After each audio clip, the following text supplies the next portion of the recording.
Doctor Baba Saheb Ambedkar open university.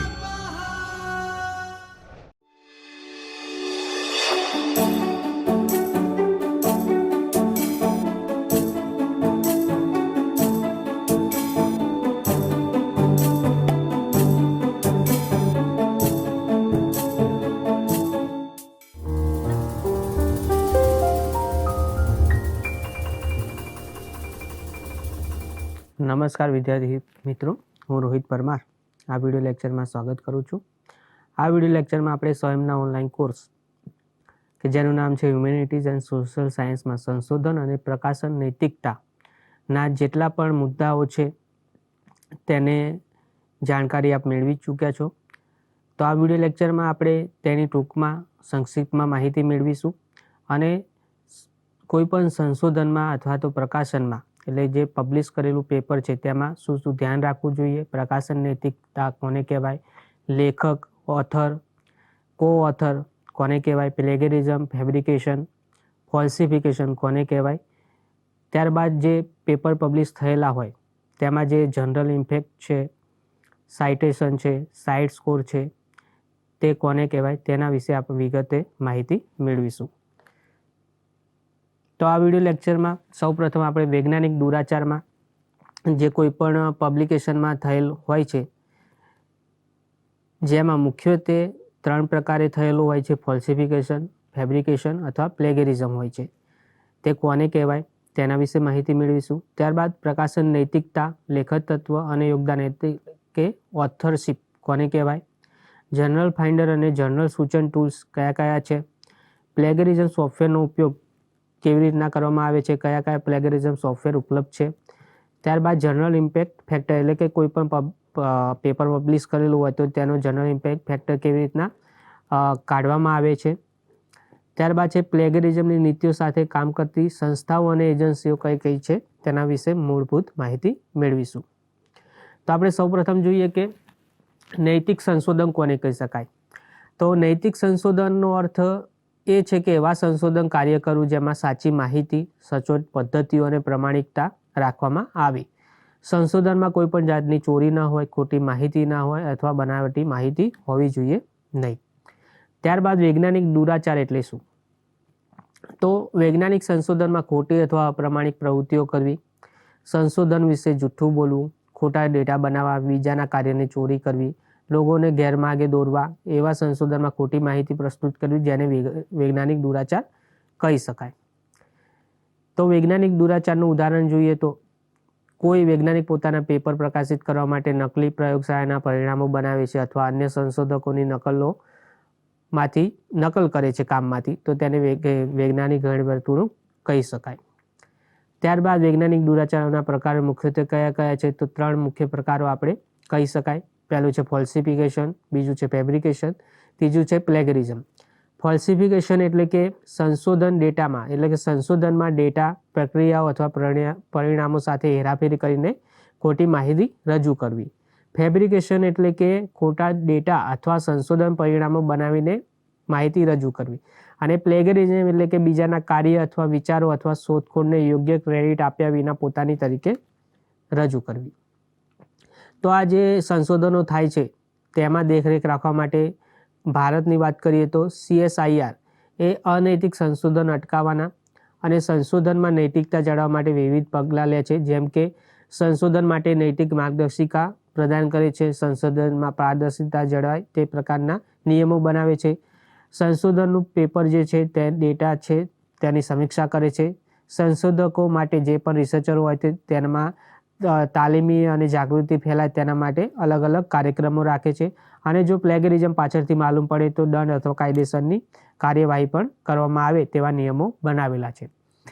તો આપણે ફોલ્સિફિકેશનની વ્યાખ્યા જોઈ કે ફોલ્સિફિકેશન એટલે કે માહિતી ભ્રામકતા, જેમાં સંશોધનના પરિણામો માહિતી બદલવામાં આવે છે જેથી કોઈ ખાસ દાવા, પરિભાષા એટલે કે હાઇપોથિસિસ અથવા અન્ય ડેટાને ટેકો આપી શકાય। એટલે કે જે સંશોધન થયેલું હોય છે તેના પૂર્વે આપણે હાઇપોથિસિસ બનાવીએ છીએ, તો સંશોધનમાં એવા ડેટા બને કે આપણા હાઇપોથિસિસ જેને સંશોધકે જે હાઇપોથિસિસ બનાવેલા હોય તે ખોટા સાબિત થાય, તો સંશોધકો તેને સાચા સાબિત કરવા માટે તે ડેટામાં બનાવટ કરે છે અથવા તો ડેટાનું માહિતી બદલી નાખે છે. તો આવું જે ઘટના છે તેને ફોલ્સિફિકેશન કહેવામાં આવે છે. ફોલ્સિફિકેશનના ઉદાહરણો જોઈએ તો સંશોધન ડેટામાં ફેરફાર કરીને રજૂ કરવો, તારીખ કે મહિના ખોટી રીતે રજૂ કરવા, આંકડાકીય વિશ્લેષણમાં ગેરસચોટ પરિણામો રજૂ કરવા, અસલ ડેટાને બદલીને વધુ અસરકારક પરિણામો રજૂ કરવા. ત્યારબાદ ફોલ્સિફિકેશન શોધવા અને અટકાવવા માટે કયા ઉપાયો કરવા જોઈએ? તો તટસ્થ સમીક્ષા, એટલે કે કોઈ પણ પેપર, રિસર્ચ પેપર છે તે પબ્લિશ કર્યા પહેલાં તેની તટસ્થ સમીક્ષા કરવી જોઈએ. બીજું છે મૌલિક ડેટાની સખત ચકાસણી, એટલે કે જે ડેટા આવેલો છે તે સાચો છે કે નહીં, તેમાં બનાવટ કરવામાં આવેલી નથી કે તે પણ જોવું જોઈએ. ખોટી ચિત્ર સંપાદન, એટલે કે ઇમેજ મેનિપ્યુલેશન નથી કરેલું તે પણ જોવું જોઈએ. સંશોધકો માટે નૈતિક નિર્ધારિત જે ગાઈડલાઈન બનાવેલી હોય તેનું અનુસરણ કરવું જોઈએ. ત્યારબાદ છે ફેબ્રિકેશન.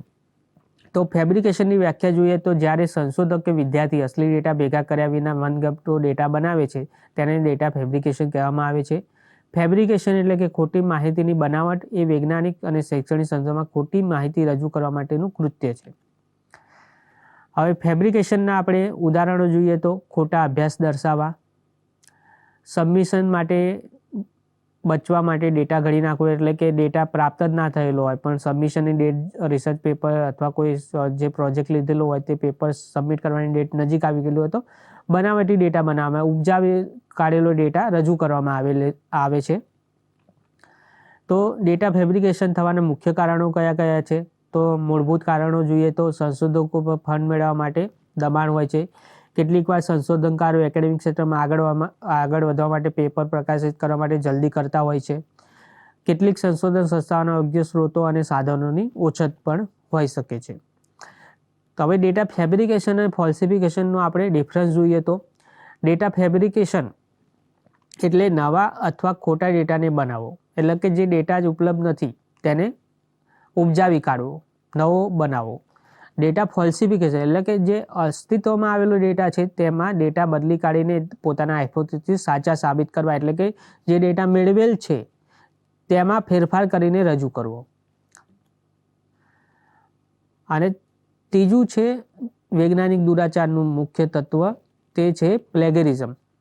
પ્લેગેરિઝમ એટલે કે સાહિત્ય ચોરી. એ બીજાના વિચાર શક્તિ, સંશોધન પરિણામો અને શબ્દોની ચોરી છે જેમાં યોગ્ય મૂળ વ્યક્તિને શ્રેય આપવામાં આવતો નથી. હવે પ્લેગેરિઝમના પ્રકારો અલગ અલગ છે, તેના વિશે આપણે વાત કરીએ તો પહેલું છે ડાયરેક્ટ પ્લેગેરિઝમ, એટલે કોઈકના જે સંશોધન થયેલું છે તેમાંથી કોપી કરીને પોતાના તરીકે રજૂ કરવું. બીજો પ્રકાર છે મૌલિક વિચારોની ચોરી, એટલે કે કોઈનો આઈડિયા છે તે પોતાનો છે તે રીતે રજૂ કરવો. ત્રીજું છે આત્મ સાહિત્ય ચોરી, સેલ્ફ પ્લેગેરિઝમ, એટલે કે આપણે પેપર, કોઈ ઓથર છે પોતાનું પેપર પબ્લિશ કરેલું છે ભૂતકાળમાં, તો તેમાંથી જ અમુક ડેટા કોપી કરીને નવો પેપર બનાવીને સબમિટ કરવું. આ પ્રકારની જે ઘટના છે તે સેલ્ફ પ્લેગેરિઝમ કહેવામાં આવે છે. ત્યારબાદ છે ટ્રાન્સલેશન પ્લેગેરિઝમ, એટલે કે ભારતનો કોઈ વ્યક્તિ છે તે રશિયાનું કોઈ પેપર છે તે લેંગ્વેજમાં પબ્લિશ થયેલું છે તો તેને ઇંગ્લિશમાં અથવા ગુજરાતીમાં ટ્રાન્સલેટ કરીને ભારતમાં સબમિટ કરે છે. તો આ પ્રકારની જે ઘટના છે તેને આપણે ટ્રાન્સલેશન પ્લેગેરિઝમ તરીકે ઓળખી શકીએ છીએ. ત્યારબાદ છે સલામી પબ્લિશિંગ, એટલે કે કેટલાક સંશોધકો તેમના એક જ ડેટાને વિવિધ લઘુ પ્રકાશકો રૂપ આપીને જુદા જુદા સામયિકોમાં પ્રકાશિત કરે છે. તેને આપણે સ્લાઇડ પ્રકાશન અથવા તો સલામી પબ્લિશિંગ તરીકે ઓળખી શકીએ છીએ. હવે જે પ્લેગેરિઝમ શોધ અને નિવારણ કેવી રીતના થઈ શકે? તો મુખ્ય પ્લેગેરિઝમ શોધવા માટે સોફ્ટવેરનો ઉપયોગ કરવામાં આવે છે. તેમાં અત્યારે યુનિવર્સિટીઓમાં અને પ્રકાશક સંશોધનમાં અલગ અલગ વાણિજ્ય પ્લેગેરિઝમો ઉપલબ્ધ છે. તેમાં મુખ્યત્વે જે પ્રચલિત સોફ્ટવેરો છે તેના વિશે માહિતી મેળવી છે. પહેલું છે ટર્નિટિન, બીજું છે ગ્રામરલી પ્લેગેરિઝમ ચેકર, ત્રીજું છે આઈથિંકકેટ, કોપીસ્કેપ, ડ્રીલબીટ વગેરે વાણિજ્ય સોફ્ટવેરો ઉપલબ્ધ છે. સંશોધન અને લેખક પ્રક્રિયામાં પારદર્શિતા, એટલે કે જો સંશોધનમાં બીજાના વિચારોનો ઉપયોગ થયેલો હોય તો સંદર્ભ આપવો જરૂરી છે. સખત સમીક્ષા પ્રક્રિયા દ્વારા સાહિત્ય ચોરી અટકાવી શકાય છે. સંશોધકોને નૈતિકતા અને શિષ્ટાચારની સમજ આપવી જોઈએ. પ્લેગેરિઝમની સંશોધન પદ્ધતિઓના પુરાવા માટે યોગ્ય પદ્ધતિ અનુસરવી જોઈએ. હવે પ્લેગરિઝમ જો શૈક્ષણિક કાર્યમાં માલુમ પડે તો તેમાં કયો કયો દંડ થઈ શકે તેના વિશે માહિતી મેળવીએ તો પહેલું છે એકેડેમિક અને વ્યવસાયિક દંડ થઈ શકે છે. સંશોધન પત્રિકાઓ સાહિત્ય ચોરી ધરાવતા લેખો પાછા ખેંચવા પડી શકે છે. સંશોધનકારના વ્યવસાયિક જીવન પર પણ ગંભીર અસર થઈ શકે છે. નૈતિક અને કાયદાકીય પગલાઓની વાત કરીએ તો કાપેલી ચોરી કરેલું સામગ્રી મૂલ્યવાન મૌલિક અધિકાર એટલે કે ઇન્ટેલેક્ચ્યુઅલ પ્રોપર્ટી રાઇટ્સના ઉલ્લંઘન તરીકે જોવામાં આવે છે. કેટલીક પ્રકૃતિઓમાં સાહિત્ય ચોરી કાનૂની કાર્યવાહી અને દંડનો પાત્ર પણ બની શકે છે. હવે જોઈએ કે પ્રકાશન નૈતિકતા એટલે કે જે પેપર પબ્લિશ કરે છે તેમાં પ્રકાશન નૈતિકતા એટલે શું? તો વૈજ્ઞાનિક ક્ષેત્રમાં જોઈએ તો સંશોધન અને પ્રકાશન પ્રક્રિયામાં પ્રામાણિકતા, પારદર્શિતા અને જવાબદારી જાળવીને કાર્ય કરવું એ એનો મુખ્ય ઉદ્દેશ હોય તો તેને પ્રકાશિત નૈતિકતા કહી શકાય. હવે આપણે વાત કરીએ કે મૂળ તત્વો ત્રણ છે, પરંતુ પ્રકાશન નૈતિક એટલે કે જે પેપર પબ્લિશ થયેલ છે તેમાં અનૈતિકતા કેવી રીતના ફેલાઈ શકે છે તેના મૂળભૂત તત્વો કયા છે તે જોઈએ તો પહેલું છે પ્લેગરિઝમ, બીજું છે ફેબ્રિકેશન, ત્રીજું છે ફોલ્સિફિકેશન, ત્યારબાદ છે સેલ્ફ પ્લેગરિઝમ, અયોગ્ય ઓથરશિપ, ઇનઅપ્રોપ્રિએટ ઓથરશિપ, ગોસ્ટ ઓથરશિપ, કોન્ટ્રીબ્યુશનમાં ગડબડ, સુપરવાઇઝર દ્વારા દબાણ, સલામી પ્રકાશન, સલામી પબ્લિકેશન, એકથી વધુ સબમિશન, મલ્ટિપલ સબમિશન, આ બધું છે તે પ્રકાશનમાં અનૈતિકતા ફેલાય તેના તત્વો છે. ત્યારબાદ જોઈએ કે જે પેપર આપણે પબ્લિશ કરીએ છીએ, કોઈ રિસર્ચર પોતાનું પેપર પબ્લિશ કરે છે તેમાં મૂળભૂત જે પેપર બનાવવામાં આવે છે તેમાં લેખક હોય છે, ઓથર હોય છે, કો ઓથર હોય છે અથવા તો તેને સહાયક હોય છે. તો તે કયા કયા છે, તેના પ્રકારો કયા છે અને તેને શું ઉદ્દેશ્ય હોય તો તેને આપણે એ પ્રમાણે વ્યાખ્યાયિત કરી શકીએ. તો લેખક કોણ કહી શકાય એટલે કે કોઈ પણ રિસર્ચ પેપર છે તેમાં લેખક કોણ હોઈ શકે? તો પ્રકાશન નીતિશાસ્ત્રમાં લેખક એ વ્યક્તિ છે જેણે સંશોધન, લેખ, પુસ્તક કે અન્ય બૌદ્ધિક કાર્યના નિર્માણ, વિકાસ અને પ્રકાશનમાં નોંધપાત્ર યોગદાન આપ્યું હોય. લેખક પોતાના કાર્યની સામગ્રી, નૈતિકતા અને અખંડિતતા માટે જવાબદાર ગણાય છે. હવે લેખક તત્વના પ્રકારો કયા કયા છે? તો પહેલું છે અનુરૂપ લેખક એટલે કે કોરસ્પોન્ડિંગ ઓથર, બીજું છે પ્રથમ લેખક એટલે કે ફર્સ્ટ ઓથર, ત્યારબાદ છે સહલેખક જેને આપણે કો ઓથર તરીકે ઓળખી શકીએ છીએ, ત્યારબાદ છે વરિષ્ઠ લેખક, સિનિયર અથવા લાસ્ટ ઓથર, અને ફાળો આપનાર લેખક એટલે કે કોન્ટ્રીબ્યુટિંગ ઓથર. અનુરૂપ લેખક એટલે શું? એટલે કે જર્નલ સાથે કોરસ્પોન્ડિંગ ઓથર જેને કહી શકાય એટલે કે જર્નલ સાથે જે જર્નલમાં પેપર પબ્લિશ કરવાનું છે તેની સાથે કોમ્યુનિકેશન કરનાર, પેપર સબમિટ કરનાર, રિવિઝન કોઈ આવેલું તો રિવિઝન કરીને ફરીથી સબમિટ કરનાર અને સહલેખકો સાથે કોરસ્પોન્ડ કરનાર જે મુખ્ય સંશોધક હોય તેને કોરસ્પોન્ડિંગ ઓથર તરીકે ઓળખવામાં આવે છે. ત્યારબાદ છે ફર્સ્ટ ઓથર કે જેણે સંશોધનમાં સૌથી વધુ યોગદાન આપ્યું હોય, ખાસ કરીને પ્રયોગો અને લેખન કાર્યમાં, તેને સંશોધનકાર, વિદ્યાર્થી અથવા તો ફર્સ્ટ ઓથર કહી શકાય છે. ત્યારબાદ છે કો ઓથર.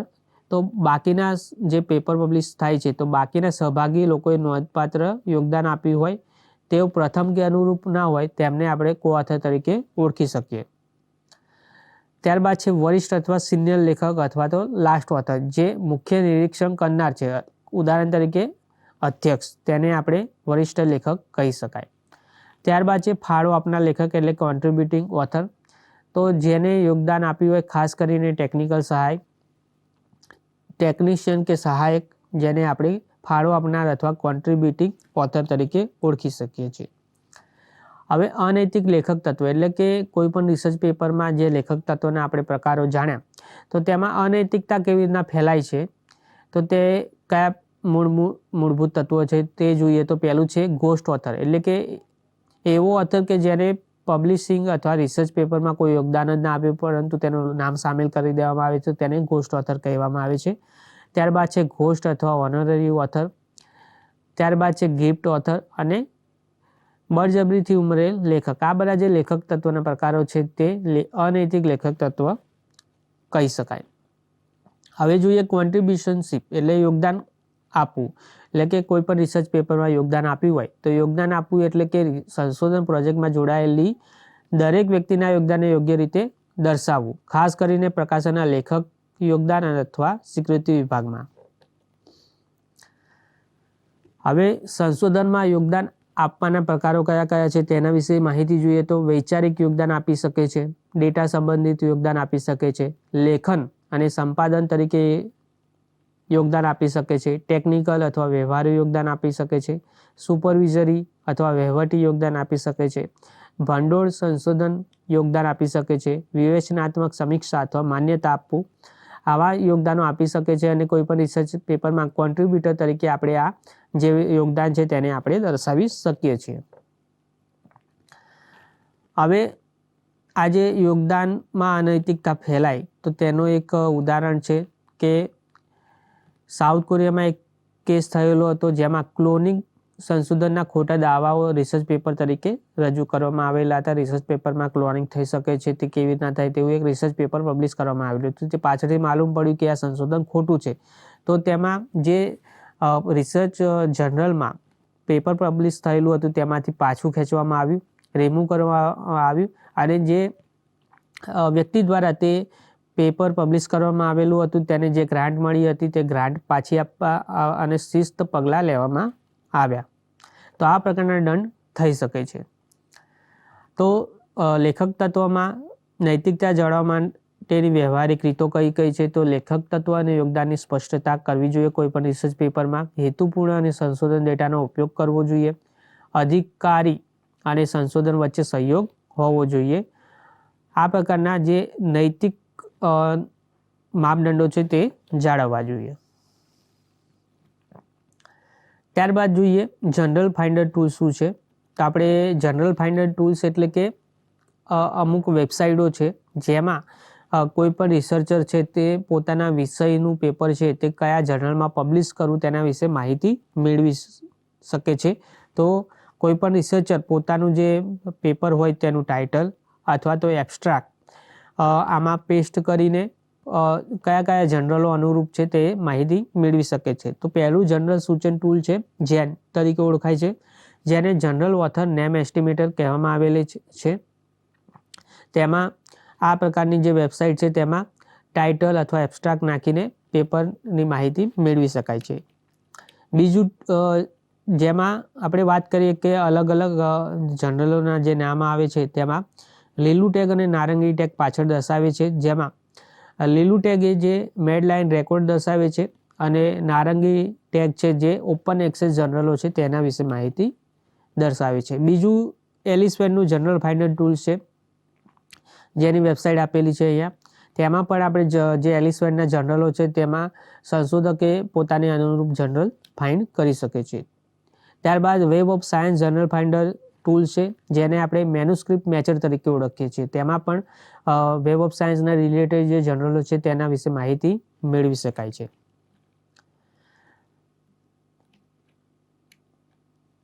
ત્યારબાદ જોઈએ કે જ્યાં પ્લેગરિઝમ થાય છે કોઈ પણ સંશોધનમાં અથવા તો રિસર્ચ પેપરમાં, તો જે સાહિત્ય ચોરી અથવા પ્લેગરિઝમના કયા કયા પ્રકારો છે તેના વિશે માહિતી જોઈએ. તો પહેલું છે સંપૂર્ણ સાહિત્ય ચોરી, એટલે કે કોઈ બીજાનું પેપર હોય પોતાનું નામે પ્રકાશિત કરવું.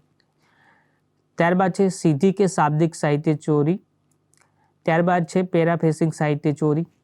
ત્યારબાદ છે પેજક અથવા મોઇઝિક સાહિત્ય ચોરી અથવા સ્વ સાહિત્ય ચોરી અને સ્ત્રોત આધારિત સાહિત્ય ચોરી. આ બધા પ્લેગરિઝમના પ્રકારોમાં આવે છે.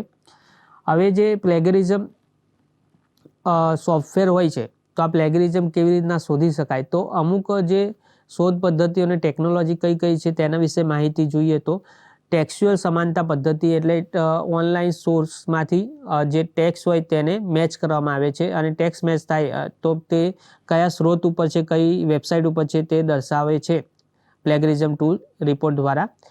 તો આ પદ્ધતિની ટેક્સ્ચ્યુઅલ સમાનતા પદ્ધતિ કહેવામાં આવે છે. બીજું છે સિમેન્ટિક સમાનતા પદ્ધતિ.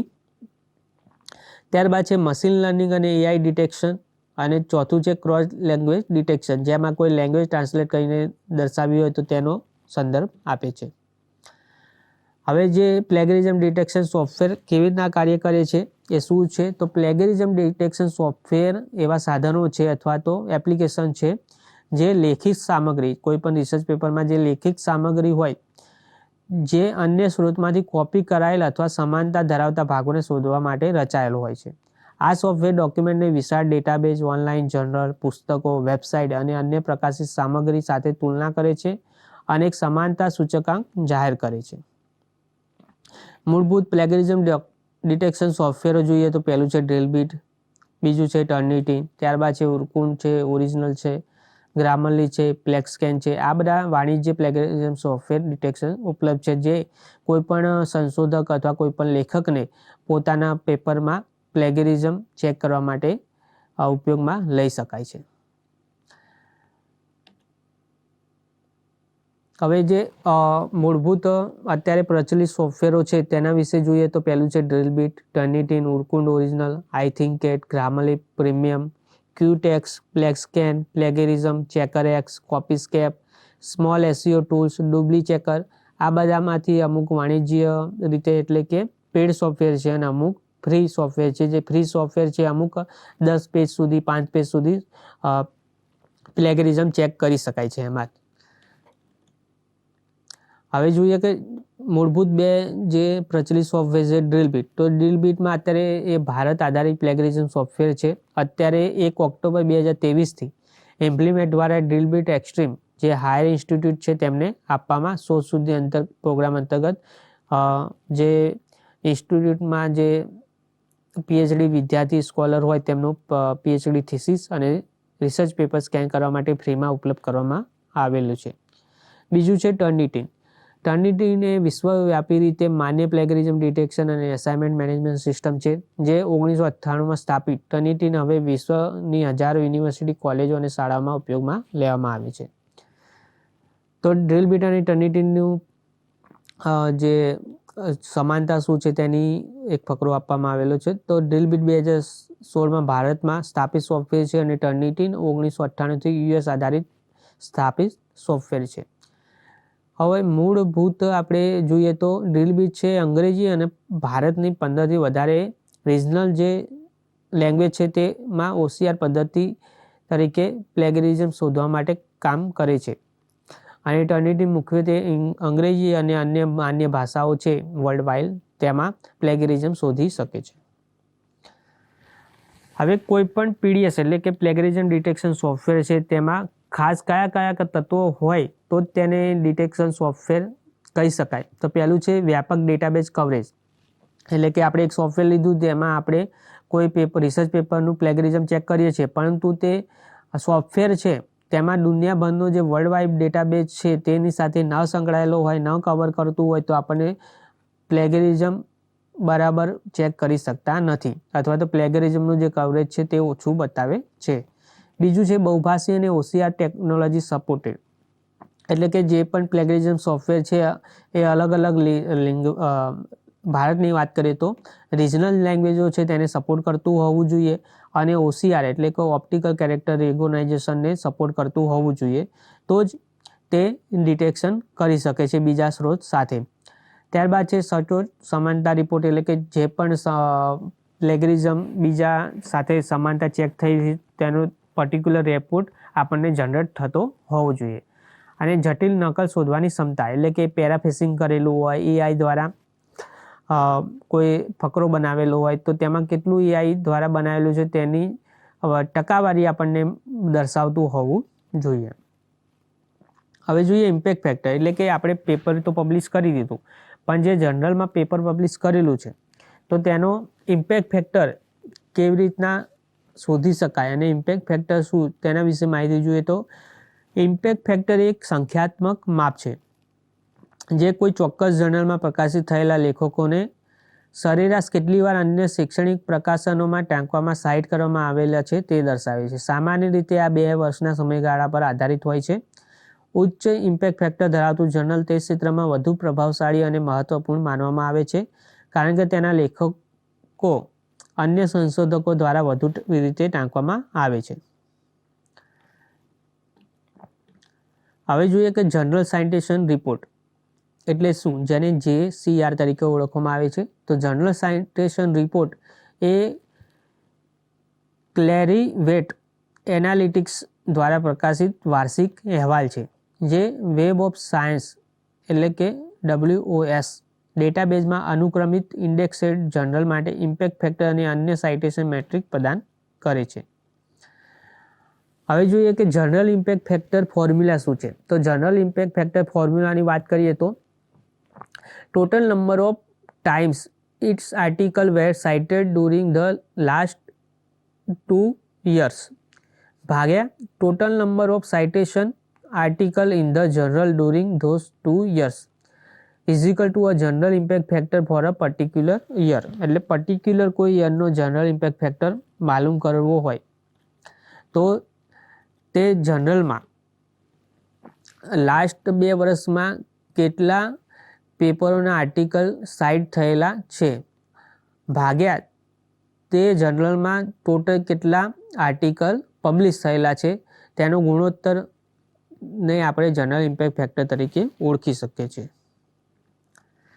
ત્યારબાદ છે SNIP, જે જુદા જુદા વિષય ક્ષેત્રના જર્નલ વચ્ચે વધુ વ્યાજબી સરખામણી કરવાની મંજૂરી આપે છે.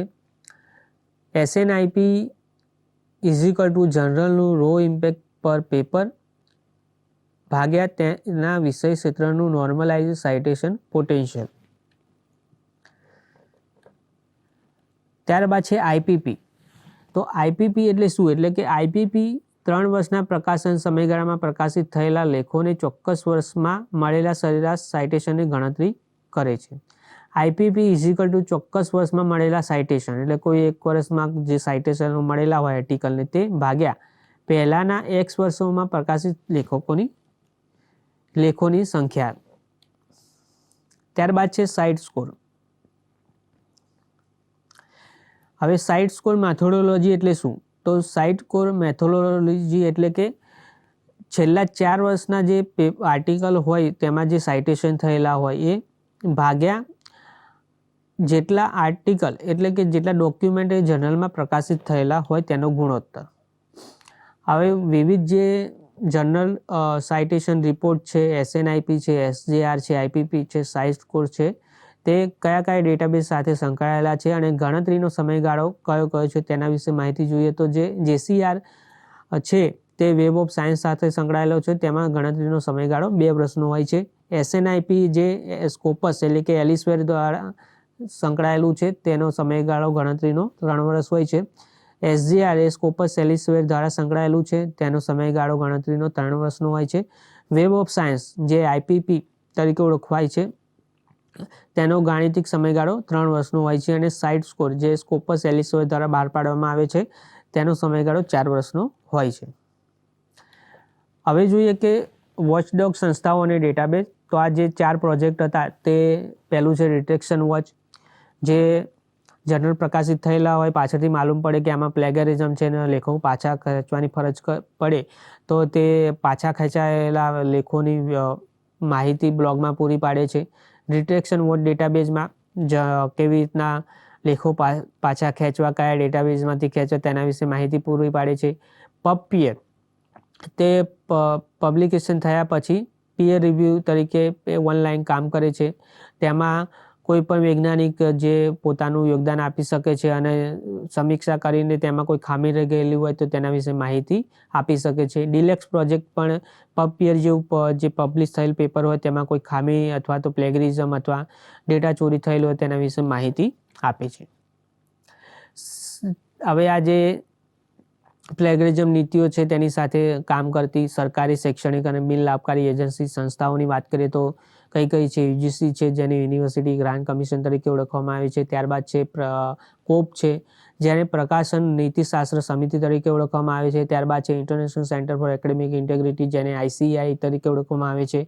ત્યારબાદ છે European network four academic integrity, જેને ENAI તરીકે ઓળખવામાં આવે છે. ત્યારબાદ છે ગ્લોબલ એકેડેમિક ઇન્ટેગ્રિટી નેટવર્ક, જેને GAN તરીકે ઓળખવામાં આવે છે. અને ત્યારબાદ છે ઓફિસ ઓફ રિસર્ચ ઇન્ટેગ્રિટી, જેને ORI તરીકે ઓળખવામાં આવે છે. આ બધી સંસ્થાઓ પ્લેગરિઝમ અને સંશોધનમાં પ્લેગરિઝમ ના થાય તેના વિશે નીતિઓ બનાવે છે, માર્ગદર્શિકા પૂરી પાડે છે અને એક માર્ગદર્શિકા પૂરી પાડે છે કે સંશોધનમાં નૈતિકતા અને અખંડિતતા કેવી રીતના જળવાવી જોઈએ.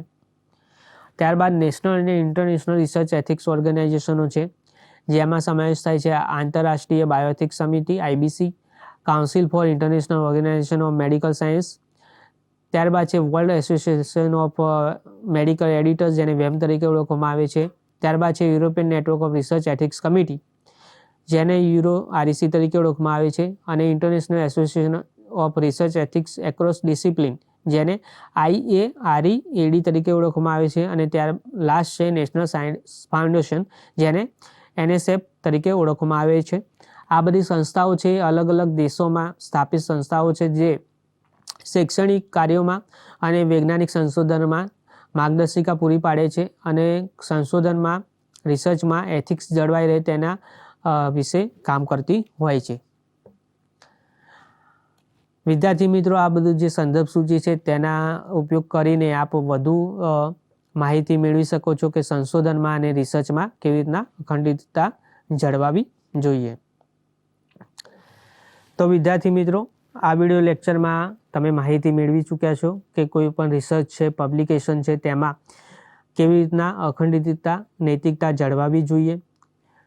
નૈતિકતા એટલે શું?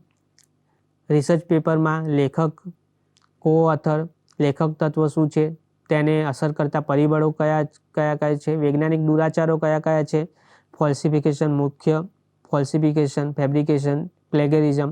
પ્લેગરિઝમ શું છે, પ્લેગરિઝમ કેવી રીતના શોધી શકાય, પ્લેગરિઝમ ન થાય તેના માટે કયા કયા ઉપાયો કરવા જોઈએ, જો પ્લેગરિઝમ શોધવું હોય તો કયા વાણિજ્ય સોફ્ટવેરો ઉપલબ્ધ છે. ત્યારબાદ જે વાણિજ્ય સોફ્ટવેર ઉપયોગ છે, જેને આપણે PDS તરીકે ઓળખીએ છીએ, તો તે કેવી રીતના કામ કરે છે, તેમાં મૂળભૂત કઈ કઈ બાબતો હોવી જોઈએ, તો તેને પ્લેગરિઝમ ડિટેક્શન સોફ્ટવેર કહી શકાય. ત્યારબાદ જે અલગ અલગ સંસ્થાઓ છે જે પ્લેગરિઝમને સાથે નીતિ શાસ્ત્ર તરીકે કામ કરે છે, નીતિઓ બનાવે છે, પ્લેગરિઝમ ના થાય, સંશોધનમાં નૈતિકતા જળવાઈ રહે તેની માર્ગદર્શિકા પૂરી પાડે છે. વર્લ્ડ વાઇડ અલગ અલગ દેશોમાં કઈ કઈ સંસ્થાઓ છે. ત્યારબાદ જે આ પેપર પબ્લિશ થયેલા છે તે અલગ અલગ જર્નલો કેવી રીતના શોધી શકાય, જર્નલોમાં પેપર પબ્લિશ થયા પછી જો તેમાં પ્લેગરિઝમ માલુમ પડે તો તે પાછું કેવી રીતના ખેંચી શકાય, તેની માર્ગદર્શિકા કોણ પૂરી પાડે છે. આ બધી માહિતી તમે આ વિડીયો લેક્ચરમાં અને આગળના વિડીયો લેક્ચરમાં મેળવી ચૂક્યા છો. તો વિદ્યાર્થી મિત્રો, આશા કરું છું કે આ માહિતી તમે સરસ રીતે મેળવી હશે અને જાણકારી મળી હશે. નવા વિડીયો સાથે ફરીથી મળીશું. ત્યાં સુધી રજા આપો. ધન્યવાદ.